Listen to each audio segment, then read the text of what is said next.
미가 선지자의 예언의 핵심은 두 가지입니다.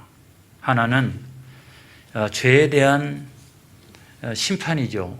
그래서 이스라엘 백성들이 선민으로 불렸지만은 바벨론의 포로로 잡혀갑니다.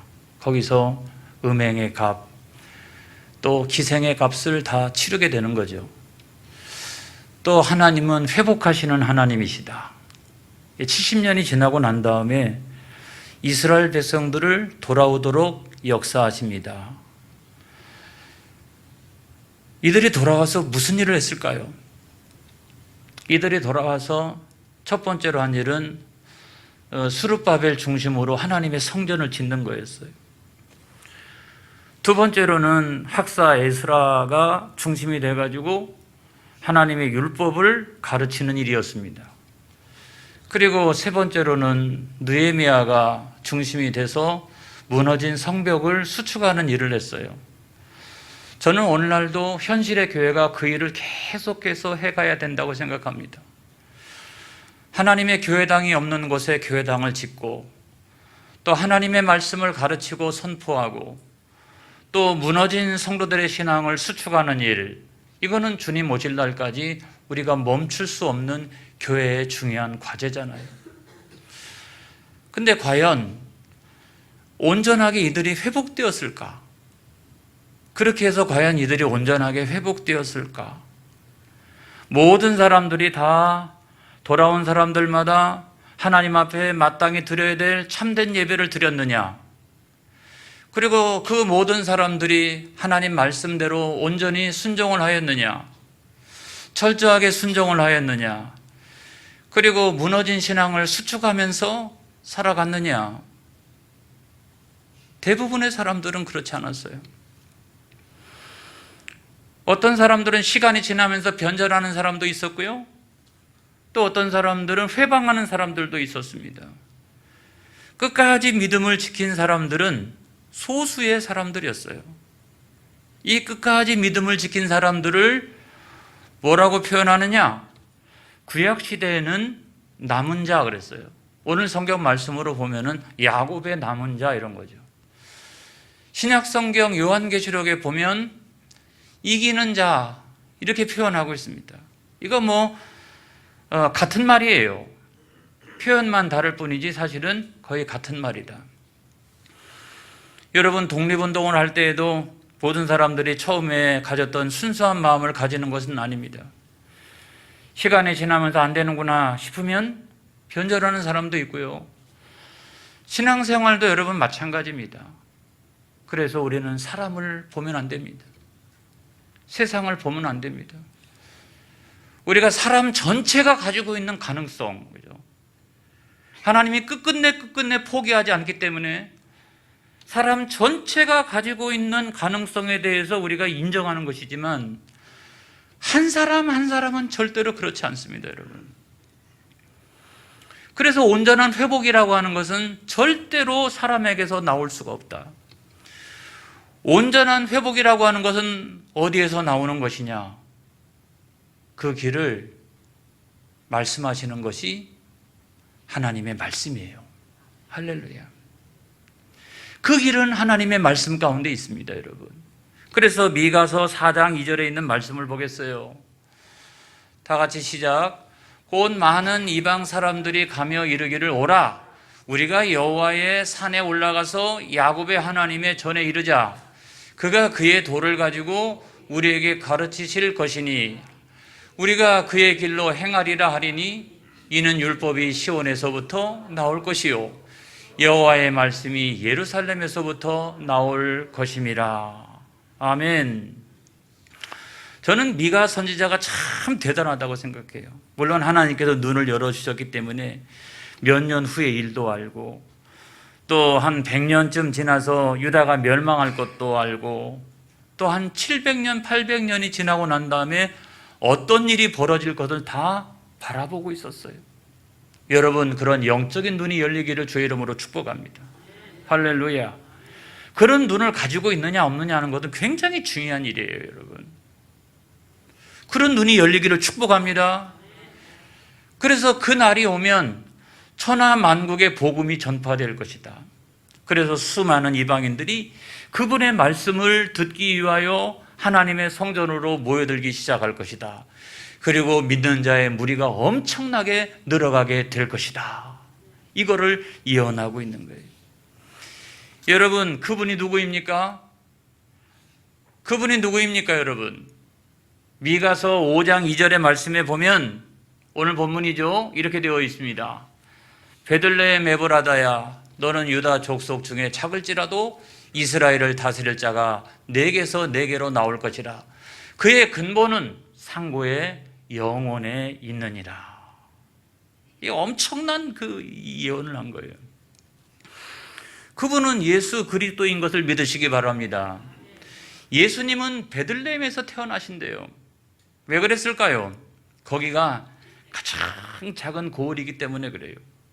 그 주변에 우리가 알고 있는 그 수많은 지명들이 있습니다만은 그런 모든 지명들, 그 고을들보다 이 베들레헴이 그래도 제일 작아요. 가장 낮은 곳, 가장 절망적인 곳, 가장 비참한 곳, 가장 불행한 곳, 그런 사람들이 슬럼가처럼 모여서 살고 있는 곳이 바로 거기라는 거예요. 여러분, 오늘날도 마찬가지라고 생각합니다. 하나님을 떠난 인생들이 살고 있는 땅이 어디냐? 그것은 바로 베들레헴이라는 거예요. 여러분, 죄보다 낮은 곳은 없습니다. 여러분, 죄보다 절망적인 상태는 없습니다. 죄보다 비참하고 불행한 것은 없습니다. 그래서 인류 최대의 불행은 뭐냐? 그건 죄예요. 여러분, 죄가 역사하기 시작하면 그 죄가 점점점 나를 불행의 길로 인도해 갑니다. 사람들이 뭐를 가지지 못했다 그래서 불행한 것도 아니에요. 뭐를 누리지 못했다 그래서 불행한 것도 아니에요. 이 죄가 나를 점점점 불행하게 만듭니다. 그리고 나의 영혼을 파괴시켜 버립니다. 그렇기 때문에 인류 최대의 적은 뭐냐? 그건 바로 죄라고 하는 거예요. 근데 문제는 인간은, 사람은 스스로가 이 죄의 문제를 해결할 수 없다는 거예요. 여러분, 제가 죄의 문제를 해결할 수가 없어요. 순간순간 드는 생각을 제가 어떻게 해결할 수 있습니까? 또 제가 다른 사람의 죄의 문제를 해결할 수 없습니다. 왜냐하면 모든 인간은 다 죄인이니까. 그래서 주님이 오신 거예요. 그래서 사람들이 각각 지고 있는 모든 죄의 짐이 있습니다. 그런데 그거에 대하여 속수무책이니까, 방법이 없으니까 하나님이 인간의 육신을 입으시고 이 세상에 내려오셔서 십자가에서 그 모든 인류의 죄 짐을 담당해 주실 거예요. 할렐루야. 거기서 엄청난 역전의 역사가 일어나는 것입니다. 그걸 여러분, 우리가 구원이라고 말합니다. 그래서 여러분 잘 아는 성경 말씀 이사야 53장 5절로부터 6절의 말씀에 보면 이런 말씀이 나옵니다. 시작. 그가 찔림은 우리의 허물 때문이요 그가 상함은 우리의 죄악 때문이라. 그가 징계를 받음으로 우리는 평화를 누리고 그가 채찍에 맞음으로 우리는 나음을 받았도다. 우리는 다 양 같아서 그릇 행하여 각기 제 길로 갔거늘 여호와께서는 우리 모두의 죄악을 그에게 담당시키셨도다. 그래서 그리스도는 복음인 거예요. 예수님만이 우리들에게 기쁜 소식인 거예요. 할렐루야. 이걸 여러분 믿으시기를 주의 이름으로 축원합니다. 인생을 살아나가면서 최대의 기적은 뭐냐? 예수님 만난 거예요. 최대의 은혜는 뭐냐? 최대의 행복은 뭐냐? 예수님 만나서 그 죄의 문제를 해결받은 것입니다. 죄가 용서받은 것입니다. 이것만큼 우리들에게 기쁜 일은 없는 거예요. 여러분, 영국에 아주 흉악한 흉악범이 있었어요. 스루스키라고 하는 그 아주 흉악범이 있었는데요. 이 흉악범이 감옥에서 한 40년을 살았어요. 40년. 그리고 그때가 옛날이기 때문에 이제 뭐 태형 같은 걸 했죠. 이렇게 채찍질하고. 그래서 50번씩 8번을 맞았어요. 그런데도 이 사람 달라지지 않았어요. 변화가 되어지지 않았습니다, 여러분. 그리고 사람들은 이야기했습니다. 저 사람은 절대로 달라지지 않을 것이다. 저 사람은 절대로 변화되어지지 않을 것이다 라고 생각을 했어요. 그런데 이 사람이 형기를 다 마치고 추록을 했는데 이제 갈 데가 없으니까 40년 동안 감옥에서 살았으니까 갈 데가 어디 있어요. 그래서 구세군에서 만들어 놓은 합숙소 비슷한 곳이 있었는데 거기를 가게 되었어요. 거기서 예수님을 영접하게 되었습니다. 그곳에 가서 어떤 전도자를 만났던지 아니면 뭐 기가 막힌 어떤 체험이 있었던지 그거는 잘 알려지지 않지만 그 짧은 시간 동안에 그는 예수님을 만났고 예수님을 영접하고 그의 인생은 새로운 사람으로 변화되었습니다. 나머지 평생이 18년이었는데요. 18년 동안 선한 일을 했습니다. 그리고 죽을 때까지 예수 복음을 온 세상 사람들에게 증거하다가 나중에 세상을 떠났어요. 어떻게 사람이 이렇게 달라질 수 있느냐? 어떻게 사람이 이렇게 달라질 수 있느냐? 여러분, 나중에 무슨 얘기를 했냐면 정부가 40년을 나에게 매달렸어도 나는 달라지지 않았다. 그러나 예수님이 단 2분 만에 나를 새로운 사람으로 변화시켰다. 여러분, 그렇게 이야기를 했습니다. 죄에 대해서 우리가 아무리 오래 싸운다고 해서 이길 수가 없어요. 막 수련회를 하고 말이죠. 그런다고 해서 수련회 끝나면 또 죄져요. 10년, 20년, 30년 내공을 쌓고 공력을 쌓고 죄란 무엇인가 공부를 많이 한다 할지라도 그거 끝나면 곧바로 죄져요. 죄를 이길 수가 없어요. 내가 아무리 도망친다 할지라도 죄가 우리를 쫓아와요. 피할 수가 없어요, 여러분. 그래서 이 죄의 문제를 해결할 수 있는 유일한 길은 예수 그리스도. 그분은 하나님 자신이시다. 죄의 문제를 해결하는 것은 사람 가운데 있지 않다는 거예요, 여러분. 하나님의 은혜로 이루어지는 줄로 믿습니다. 그래서 예수님의 근본은 어디에? 상고에 있다. 예수님의 근본은 어디에 있다? 영혼에 있다. 그분은 하나님 자신이시다. 할렐루야. 여러분, 언제나 우리는 이와 같은 믿음을 가지고 살아가야 합니다. 끝까지 이 믿음을 지키고 살아가야 합니다, 여러분. 그런 사람에게 주시는 은혜가 여러분 있어요. 그 은혜를 제가 세 가지로 이 시간 말씀드릴 터인데, 첫 번째가 뭐냐면 그런 사람들은 처음에는 소수지만 점점 창대하여진다. 제가 이걸 말씀드려요. 그래서 창세기로부터 요한계시록까지 역사를 보면 꼭 이렇게 돼요. 자, 이렇게 쭉 이렇게 처음에 아주 신앙을 잘 가지고 있는 사람이 있어요. 그건 나중에 인류가 번성합니다. 또 타락합니다. 하나님 심판 내리십니다. 그래 남은 자가 생겨요. 또 이 사람들은 신앙생활 잘합니다. 근데 번성해 갑니다. 타락합니다. 또 하나님 심판합니다. 또 남은 자가 생겨요. 이거를 끊임없이 반복하는 것이 여러분 인류의 역사라는 거예요. 그런데 반드시 창대하도록 되어져 있다. 그래서 오늘 성경 말씀 4절을 보겠습니다.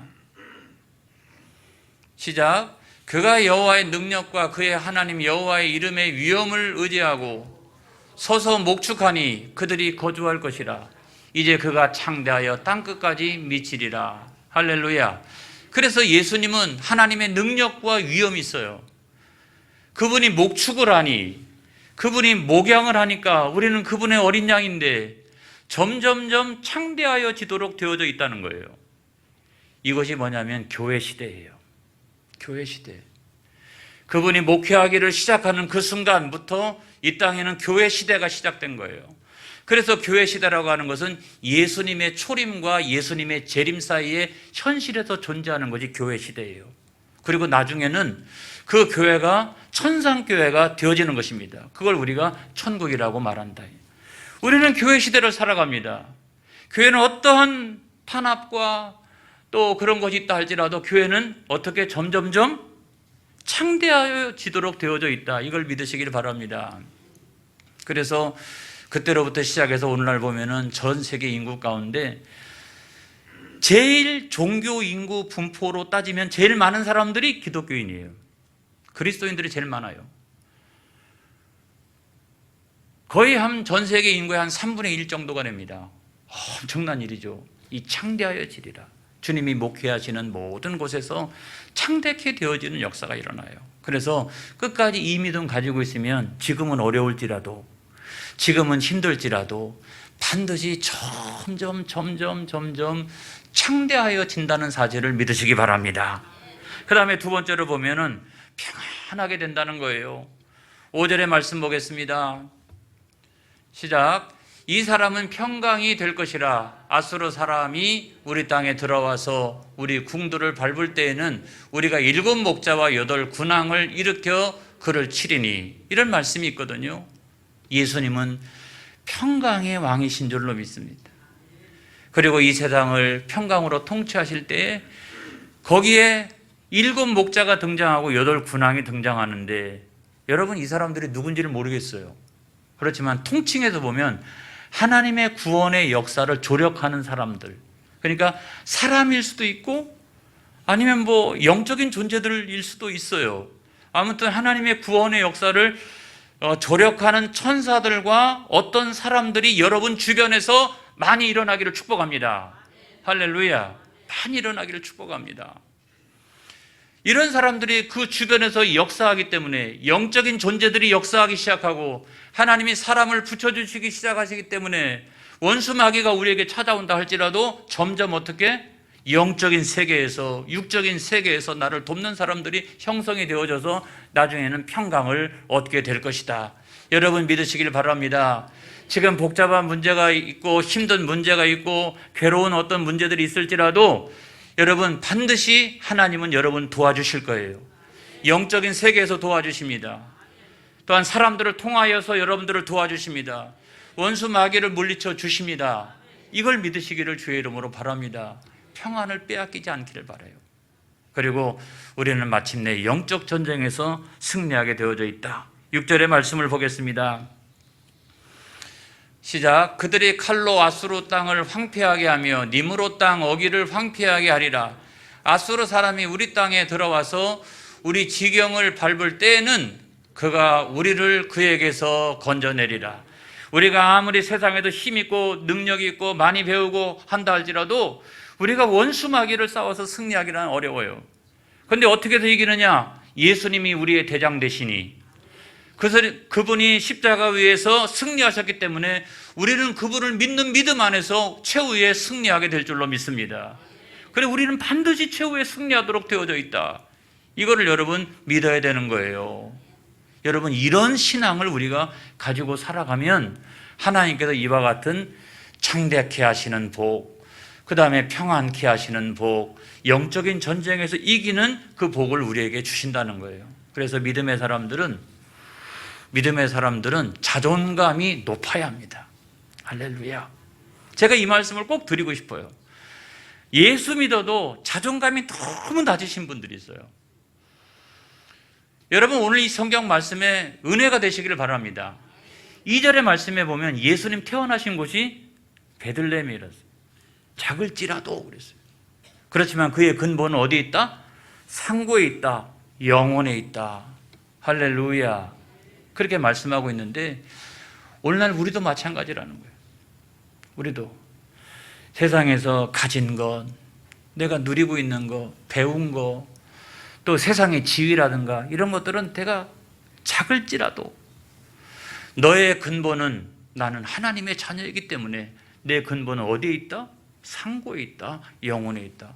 어떤 사람이 우리 앞에 나타나서 자기를 그렇게 말합니다. 야, 나는 말이야 얼마나 많이 배웠는지 또 얼마나 많이 가지고 있는지 얼마나 높은지 그런 거 이야기하면 속으로 여러분 겉으로 얘기하면 안 됩니다.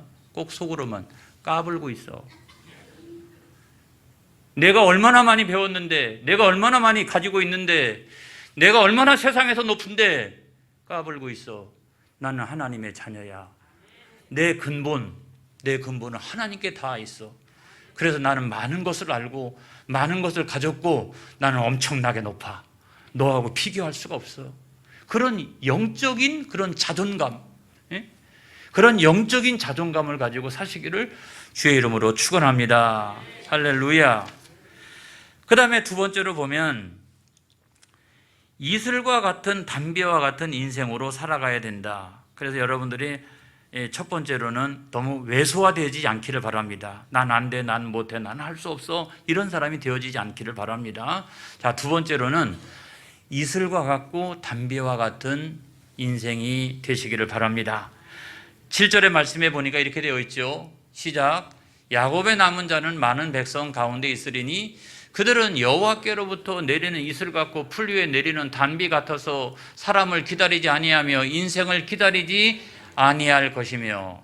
할렐루야.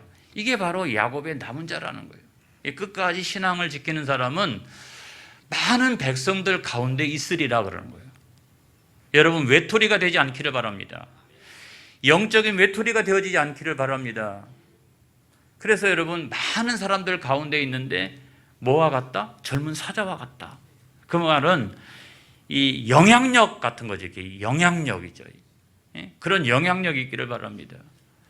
그 다음에 또 우리가 두 번째로 보면 많은 사람들 가운데 젊은 사자와 같다라고 하는 것은 교회를 생각해 볼 수 있겠죠. 교회를. 영적인 전쟁을 우리가 수행해 나가는데 여러분, 교회를 생각해 보면 교회는 많은 사람들이 있잖아요. 그런데 하나님께서는 그 많은 사람들 가운데서 우리를 뭘로? 젊은 사자처럼 우리를 세우셨다는 거예요. 그런 거룩한 영향력이 있기를 바랍니다. 그래서 어떤 사람은 그런 얘기를 했어요. 교회라고 하는 것은 보이는 교회, 보이지 않는 교회. 또 다른 하나는 승리적 교회, 전투하는 교회. 그래서 교회는 승리하도록 되어져 있다. 최후의 교회는 반드시 승리하도록 되어져 있다. 그렇지만 현실의 교회는 전투적 교회다 그랬어요. 그러니까 현실의 교회라고 하는 것은 내적으로 외적으로 영적 전쟁이 많은 거예요. 이렇게 영적 전쟁이. 내적으로도 영적 전쟁이 많고요. 그 다음에 외적으로도 영적 전쟁이 많고요. 그래서 현실의 교회는 언제나 이렇게 전투하는 교회예요. 이렇게 전투하는 교회. 그렇지만 이 교회는 어떻게 된다? 반드시 승리적 교회가 된다. 승리하는 교회가 되어진다. 그렇기 때문에 여러분, 젊은 사자와도 같이 가정의 문제, 직장의 문제, 사업의 문제, 여러분의 주변에서 일어날 때에도 여러분, 언제나 우리는 어떻게 그걸 영적 전쟁을 선포하고 젊은 사자처럼, 또한 교회 안에서도 마찬가지고 교회가 영적 전쟁을 수행할 때도 마찬가지로 영적 전쟁을 선포하고 젊은 사자와도 같이 그렇게 영적 전쟁을 수행해 나가야 되는 것입니다. 그것이 바로 야곱의 남은 자의 자세인 거예요. 여러분, 야곱의 남은 자, 또 신약 성경이 우리에게 말씀하고 있는 이기는 자, 여러분, 그런 성도들이 바로 저와 여러분이 되어지기를 축복합니다. 그래서 이상하게 신앙생활하고 비실비실하면서 신앙생활하고, 그게 아니라 끝까지 믿음을 지키는 자, 끝까지 믿음을 지키는 자. 그래서 수많은 사람들에게 이슬처럼 단비처럼 역사하고, 때때로 영적인 전쟁을 수행할 때는 젊은 사자와도 같이 주님 주시는 능력으로 승리하는 저와 여러분 되시기를 주의 이름으로 축복합니다. 축복합니다. 기도하겠습니다.